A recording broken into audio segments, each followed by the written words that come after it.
ആദ്യം ഷൂട്ട് ചെയ്തതെന്ന് പറഞ്ഞു. പക്ഷെ അച്ഛനായിട്ട് ആദ്യം ഷൂട്ട് ചെയ്തപ്പോൾ ഒരു എക്സ്പീരിയൻസ് പറയാമോ? കൊറേ ടേക്സ് പോയി. ബിക്കോസ് അച്ഛന് ആദ്യമായിട്ടല്ലേ അത്രയും ടേക്സ് പോകുന്നല്ലേ? ബിക്കോസ് ഞാൻ ആദ്യം എനിക്ക് ലൈക്ക് എക്സൈറ്റ്മെന്റ് ആയിരുന്നു അച്ഛൻ്റെ കൂടെ ആക്ട് ചെയ്യാൻ പോകണ്ടെന്ന്. പക്ഷെ അവിടെ എത്തിയപ്പോ എല്ലാരും oh my god മയ ഇപ്പൊ അച്ഛൻ്റെ കൂടെ ആക്ട് ചെയ്യാൻ പോകണ്ടെന്ന് ബിൽഡപ്പ് തന്നു. സോ അവിടെ എത്തിയപ്പോ ലൈക്ക് കുറെ ടേക്സ് പോയി. എനിക്ക് കുറെ മിസ്റ്റേക്സ് വന്നു. Then I was okay. But in the beginning കുറെ ടേക്സ് അച്ഛനെന്തെങ്കിലും എന്താ പറഞ്ഞു കാം ഡൗൺ ചെയ്യാൻ? കാം ഡൗൺ,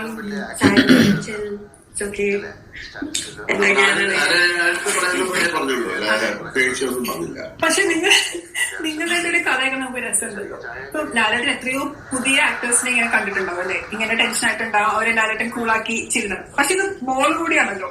അപ്പൊ അതിന്റെ ഒരു സിനിമ വരുമ്പോ അങ്ങനെ മകളെന്നൊന്നും ഉള്ള ഇതല്ലല്ലോ, ഒരു ക്യാരക്ടറായിട്ട് മാറും.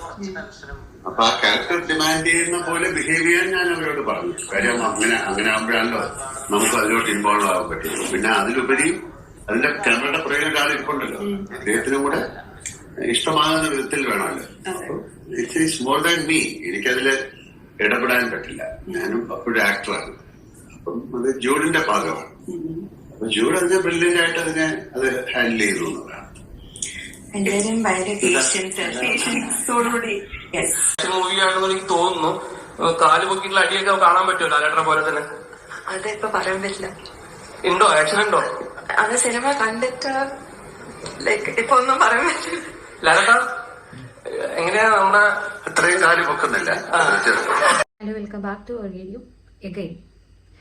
വേറെ ആരുടെ അല്ല, നമ്മുടെ ലാലേട്ടൻ്റെ മോഹൻലാലിൻ്റെ മകൾ വിസ്മയ എന്ന മായയുടെ ഒരു വിഷയം പറയാതിരിക്കാൻ പറ്റില്ല എന്ന് തോന്നി. കാരണം എനിക്ക് തോന്നിയൊരു കാര്യമാണ്, കുറച്ചധികം ബാഡ് കമൻസ് നമ്മളിങ്ങനെ കണ്ടു ആ കുട്ടീനെ പറ്റി. എന്താണ് മലയാളികളുടെ ആറ്റിറ്റ്യൂഡ് എന്നറിയില്ല. ആ കുട്ടി എത്ര ഇന്നസെൻ്റ് ആണ്. ഇത്രയും ഒരു സ്റ്റാർഡും, അതായത് ഇത്രയും വലിയൊരു മലയാളത്തിൻ്റെ മഹാനടൻ്റെ മലയാളികൾ എല്ലാവരും ലോകം മുഴുവനെന്ന് അറിയില്ല, എനിവേ ഇന്ത്യ മുഴുവനും അറിയപ്പെടുന്ന, അല്ലെങ്കിൽ ഓൾമോസ്റ്റ് പുറത്തുള്ളവരും അറിയപ്പെടുന്ന അത്രയും വലിയൊരു മഹാനടൻ്റെ മകളാണ് അവർ. പക്ഷെ അതിൻ്റെ ഒരു ജാടയില്ല, അതിൻ്റെ ഒരു തലക്കനയില്ല, ഒന്നുമില്ല. എന്നിട്ട് ആ കുട്ടീനെ പറ്റി ഇവർ ഓരോരുത്തർ പറയുന്ന വർത്താനങ്ങൾ, സംസാരങ്ങൾ കേൾക്കുമ്പോൾ റിയലി ഫീലിംഗ് സോ ബാഡ്. കാരണം ആ കുട്ടി അത്രയും ഇന്നസെൻ്റ് ആണ്. ആ കുട്ടീനെ എനിക്ക് ഭയങ്കര, എൻ്റെ ഉള്ളിൽ നിന്നാണ് പറയണേ, എനിക്ക് ഭയങ്കരമായിട്ട് ഇഷ്ടപ്പെട്ടിട്ടുണ്ട്. നമുക്കൊരു വീഡിയോ കണ്ടിട്ട് വരാം. കാരണം എന്താ വെച്ചാൽ വളരെ മോശമായിട്ട് ആ കുട്ടീനെ പറ്റി, ആ കുട്ടീനോട് ചോദിച്ച ഒരു ചോദ്യം, ഒരു എന്താ പറയുക, ക്വസ്റ്റ്യൻ ചോദിക്കുന്ന ആൾ, ഇൻ്റർവ്യൂർ. എനിവേ അത് അയാൾ ഉദ്ദേശിച്ചത് നല്ലതാണോ ചീത്തയാണോ നമുക്കറിയില്ല. പക്ഷെ കേൾക്കുന്നവർക്ക് പല രീതിയിൽ അതിനെ വ്യാഖ്യാനിക്കാൻ പറ്റും. ഓക്കെ, അപ്പം അച്ഛൻ കുട്ടി അതൊന്നും മനസ്സിലാക്കാതെ വളരെ ഇന്നസെൻ്റ് ആയിട്ട് സ്ട്രെയിറ്റ് ഫോർവേഡ് ആയിട്ട് മറുപടി പറയണു. അച്ഛൻ അവിടെ ഇരുന്നിട്ട് അതിൻ്റെ ആ ഒരു സിറ്റുവേഷൻ ഹാൻഡിൽ ചെയ്ത് അങ്ങ് വിടുന്നുണ്ട്. പക്ഷെ കാര്യമായിട്ട് തന്നെ മറുപടി കൊടുക്കുന്നുണ്ട്, അടിച്ചണാക്കി കൊടുക്കുന്നുണ്ട് കേട്ടോ.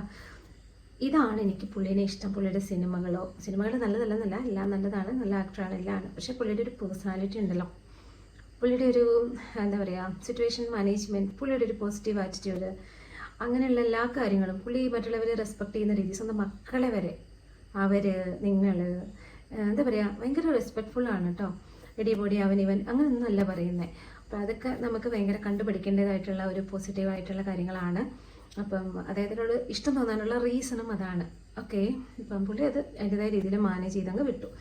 ഓക്കെ, നമുക്ക് ആ വീഡിയോ ഒന്ന് കാണാം. കണ്ടിട്ട് നമുക്ക് ബാക്കി കമൻസിൻ്റെ കാര്യത്തിലേക്ക് വരാം കേട്ടോ. മൂവിയാണെന്ന് എനിക്ക് തോന്നുന്നു. കാല് പൊക്കിയിട്ടുള്ള അടിയൊക്കെ കാണാൻ പറ്റുമോ ലാലേട്ടനെ പോലെ തന്നെ? അതിപ്പോ പറയാൻ പറ്റില്ല. ഉണ്ടോ? ആക്ഷൻ ഉണ്ടോ? അത് സിനിമ കണ്ടിട്ട് ലൈക്ക് ഇപ്പൊ ഒന്നും പറയാൻ പറ്റില്ല. ലാലേട്ട എങ്ങനെയാ നമ്മുടെ അത്രയും കാല് പൊക്കുന്നില്ല. അപ്പം എല്ലാവരും ആ വീഡിയോ കണ്ടിട്ട് എങ്ങനെയാണ് നിങ്ങൾക്ക് ഫീൽ ചെയ്യണത് പറയൂ. ചിലപ്പോൾ അയാൾ സ്ട്രൈറ്റ് ആയിട്ടായിരിക്കും ചോദിച്ചിട്ടുണ്ടാവുക, പക്ഷെ എടുക്കുന്ന ആൾക്കാരെ നമുക്കറിയാം പല രീതിയിലാണ്. കമൻസ് ഒക്കെ വരുമ്പോൾ അറിയാമല്ലോ ഓരോരുത്തരുടെ സ്വഭാവം. അവർ ഏത് രീതിയിലാണ് എടുക്കണേന്നനുസരിച്ചിട്ടാണ് ബാക്കി കാര്യങ്ങളിരിക്കും. അത്രയും മോശമായിട്ട് വ്യാഖ്യാനിക്കാൻ പറ്റും, അല്ലെങ്കിൽ വളച്ചൊടിക്കാൻ പറ്റുന്ന ഒരു ക്വസ്റ്റ്യൻ ആയിപ്പോയി അത്. പിന്നെ ഈ കമൻസ് വെട്ടുവാദമാണോ, അതാണോ ഇതാണോ, കുട്ടി ഇത് ഇങ്ങനെയൊക്കെ പറയും. എടോ അതിന് മലയാളം അറിയില്ല, ആ കുട്ടി പുറത്താണ് പഠിച്ചതൊക്കെ. നിങ്ങൾക്ക് ശ്രദ്ധിച്ച് നോക്കിയാൽ മനസ്സിലാകും, ഇംഗ്ലീഷ് സിനിമകളൊക്കെ കണ്ടാൽ മനസ്സിലാകും. അവരുടെ ഒരു മാനറിസമാണത്. എൻ്റെ ഒരു കസിൻ കുട്ടി അൺഫോർച്ചുനേറ്റ്ലി അവനിന്നില്ല. പക്ഷേ അവൻ വളർന്നത് പുറത്താണ്, ആഫ്രിക്കയിലാണ്. അവന് പിന്നെ അവൻ്റെ മാനറിസം നമ്മുടെ മാനറിസം പോലെയല്ല, ഇതുപോലെയാണ്. അവരുടെ കൈകാലം എടുത്ത് അവരുടെ എക്സൈറ്റ്മെൻറ്റ് അല്ലെങ്കിൽ അവരുടെ കാര്യങ്ങൾ സംസാരിക്കുമ്പോഴൊക്കെ അവർ കുറച്ചും കൂടെ ആക്ഷൻസ് കാണിക്കും. എൻ്റെ മോൻ അവൻ കൂടുതലും ഇംഗ്ലീഷ് ഇൻഫോർമേറ്റീവ് വീഡിയോസൊക്കെയാണ് കാണുന്നത്. അങ്ങനത്തെ കുറേ കാര്യങ്ങൾ ബേസ് ചെയ്തിട്ട് അവനും അങ്ങനത്തെ ഒരു മാനറിസം ഉണ്ട്. അങ്ങനെ കാണുന്ന എല്ലാ കുഞ്ഞുങ്ങൾക്കും ഞാൻ ശ്രദ്ധിച്ചിട്ടുണ്ട്. അത് അവരുടെ ഒരു രീതിയാണ്. ഓരോരുത്തർക്കും ഓരോ തമിഴിനൊരു കൾച്ചറുണ്ട്, കന്നഡയ്ക്കൊരു കൾച്ചറുണ്ട്, മലയാളത്തിനൊരു കൾച്ചറുണ്ട്. സെയിം വേ പുറത്തുള്ള ഫോറിനേഴ്സിൻ്റെ മാനറിസം ഓരോ ഏരിയ തിരിച്ച് വ്യത്യാസമുണ്ട്. ഈ കുട്ടി പുറത്താണ് പഠിച്ചത്. അപ്പോൾ ആ കുട്ടിയുടെ മാനറിസം അങ്ങനെ വരുന്നതാണ്. കുറച്ച് നമുക്ക് ഓവറായിട്ട് ഫീൽ ചെയ്യും, പക്ഷെ അതങ്ങനല്ല. വെട്ടുവാദമാണോ വട്ടാണോ മറ്റതാണോ, കഷ്ടം. ഇത്രയും ഇന്നസെൻ്റായിട്ട്, ഇത്രയും ചിരിച്ച്, ഇത്രയും സ്വീറ്റായിട്ടിരിക്കുന്ന ആ കുട്ടീനെ പറ്റി നിങ്ങൾ പറഞ്ഞുണ്ടാക്കുന്ന കഥകൾ വെറും അസൂയ, വെറും കുശുബ്. പ്രിവിലേജ്ഡ് ആയിട്ടുള്ള ഒരു അപ്പൻ്റെ പ്രിവിലേജ്ഡ് ആയിട്ടുള്ള കുട്ടികളോടുള്ള അസൂയ, വേറൊരു പുല്ലുമല്ല അത്. പറഞ്ഞുണ്ടാക്കിക്കോ. നിങ്ങൾ പറഞ്ഞുണ്ടാക്കിയാലും അവർക്കൊന്നും വരാനില്ല. അവരത്രയും ഹൈപ്പിൽ നിൽക്കുന്ന ആൾക്കാരാണ്. ഫ്രസ്ട്രേഷൻ അവിടെ കൊണ്ട് കരഞ്ഞങ്ങ് തീർക്ക്. അല്ല, ഇപ്പം എന്താ പറയേണ്ടത് ഇതിനൊക്കെ? പറയേണ്ട കുറേ ടീംസ് ഉണ്ട്, അവിടെ പോയി പറയടൂ. മലയാളികളുടെ മാനം കളയാൻ കുറേ എണ്ണം ഇറങ്ങും. ഇതിൻ്റെ താഴെ വന്നിട്ടുണ്ടാക്കുമായിരിക്കും ഇത് റീച്ച് ആവുകയാണെങ്കിൽ. പറഞ്ഞു, പറയേണ്ടവന്മാരൊക്കെ പറഞ്ഞു, അവിടെ കിടന്ന് പറയത്തുള്ളൂ. ആരും മൈൻഡ് ചെയ്യാൻ പോകണില്ല. ഓക്കെ, അല്ലെങ്കിൽ പിന്നെ നിങ്ങളുടെയൊക്കെ ലെവലിലേക്ക് ഇറങ്ങണം, താഴോട്ട് ഇറങ്ങണം. നല്ല ആൾക്കാരുണ്ട് കേട്ടോ, നല്ല ആൾക്കാർ ഇഷ്ടം പോലെ മലയാളികളുണ്ട്. അവർ നല്ല കമൻസ് ഇടും, നല്ല അഭിപ്രായം പറയും. അവർക്ക് അഭിപ്രായ വ്യത്യാസം ഉണ്ടെങ്കിലും അതായത് മാന്യമായിട്ട് അഭിപ്രായം പറയും. അങ്ങനെ പറയണം. നിങ്ങൾക്ക് അഭിപ്രായ വ്യത്യാസം ഉണ്ടെങ്കിൽ പറയണേ. അഭിപ്രായ സ്വാതന്ത്ര്യമുള്ള നാടാണിത്. പക്ഷേ എല്ലാത്തിനും ഒരു മാന്യത വേണം, മര്യാദ വേണം, റെസ്പെക്റ്റ് ചെയ്യണം ഓപ്പോസിറ്റ് നിൽക്കുന്നവരെ. അങ്ങനെ വേണം. ഓക്കെ, അങ്ങനെ അല്ലാത്തവരെ എടുത്തിട്ട് ചാമ്പും ആൾക്കാർ. അത്രേ ഉള്ളൂ. Thank you for watching.